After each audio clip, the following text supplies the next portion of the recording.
Olá, meu nome é Amanda Gomes Fernandes e eu gostaria de agradecer a sua presença na minha apresentação de projeto de iniciação científica.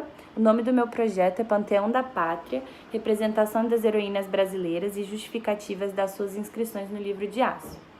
Bom, o meu projeto, na verdade, ele faz parte de um projeto maior da professora Léa Carrer, e o projeto dela busca entender um pouco mais sobre o Panteão da Pátria, os sentidos e significados da criação de um lugar de memória para os heróis da nação brasileira durante o século XX.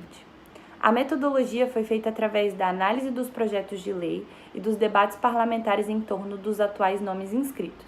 Além disso, a gente também produziu uma análise da produção historiográfica pertinente sobre cada um dos personagens. A nossa divisão foi feita em 4 grupos principais. O primeiro engloba os personagens da elite política, o segundo da elite econômica e intelectual, o terceiro são os personagens dos grupos populares. Nesse grupo encontram-se as mulheres, que é base do meu projeto de iniciação científica, negros e afro-brasileiros e também os indígenas. E o último grupo é sobre os representantes de grupos religiosos. O meu projeto, ele fala principalmente sobre como o Panteão da Pátria, da Liberdade e da Democracia, Tancredo Neves, foi concebido e constituído como um local de memória, além de compreender a representação das personalidades ligadas à pátria brasileira, que são mulheres. Nós encontramos 11 nomes inscritos no livro de aço, e a minha metodologia busca analisar tanto a dimensão simbólica do Panteão da Pátria como local de memória, como compreender as justificativas dos projetos de leis que tramitam no Congresso Nacional, no Senado Federal e na Câmara dos Deputados, e como essas justificativas elas refletem por que essas mulheres foram consagradas como heroínas brasileiras inscritas dentro do livro. Bom, os resultados do meu projeto principalmente foram a temporalidade das inscrições.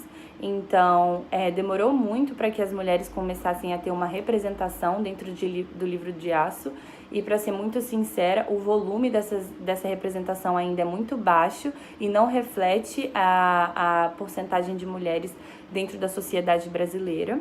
As mulheres, elas também foram ligadas a cada simbolismo muito específico que já tornavam as pessoas heróis da pátria. Então, algumas foram ligadas à lógica militar, porque elas se travestiam de homens, outras foram ligadas à lógica religiosa e também à lógica econômica e elitista, intelectual. E também tivemos alguns grupos excluídos da sociedade, como as mulheres afrodescendentes, as mulheres negras e as mulheres indígenas. Bom, a minha discussão, ela tenta observar justamente essas temporalidades dessas inscrições. Então, em 2009, quando a primeira mulher foi consagrada, estávamos em torno de uma conquista de vários direitos da mulher, era um momento onde a Lei Maria da Penha foi concebida, então a discussão da segurança e da representatividade da mulher dentro da sociedade brasileira era bastante debatida. No entanto, a representação das mulheres dentro do livro de aço ainda corresponde a 14%, então é muito inferior à representação real das mulheres dentro da sociedade.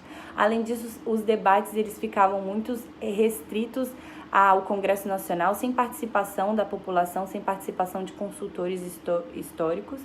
Então, durante esse debate, durante essa conclusão, a gente consegue observar que o trâmite legislativo dos projetos de leis apresenta, sim, falhas, e que poderíamos ter uma melhora na participação ou na seleção das mulheres que fossem representadas. Foi entendido que, na verdade, foi todo um jogo de simbologias, então, de afirmação de poderes. Então, você tinha a afirmação do poder militar, do poder religioso, e, além disso, a gente teve, pela primeira vez, a representação simbólica e étnica de mulheres negras, mulheres afrodescendentes e indígenas, mas ainda assim de uma maneira em que a historiografia não pode ser muito precisa e muito exata, o que mostra uma fragilidade, uma vulnerabilidade na inscrição das mulheres e da representação dessas mulheres como uma memória nacional.